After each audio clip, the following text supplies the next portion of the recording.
Hi guys, Carlos Agasista. Ito yung mga supplements na binibili ko through the years to help supplement my needs kung di ko siya makain o makuha sa Whole Foods. Mahalaga na kumain tayo. At kung di tayo makakain, ang number one protein go-to ko, Mutant Whey. Yan, may chocolate flavor.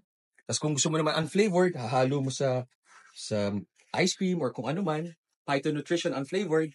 Tapos, collagen peptides. Natutunan ko nung na-ACL, MCL meniscus surgery ko, mahalaga ang collagen para sa joints, ligaments, hair, skin, nails. Yan.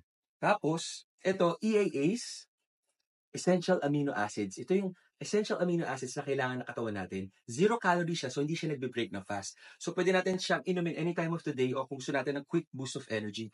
As ito ang pre-workout ko. Kill Switch, Mutant. Ayan. Meron siyang caffeine, creatine, citrulline, beta-alanine. All for muscle pumps, muscle-mind connection.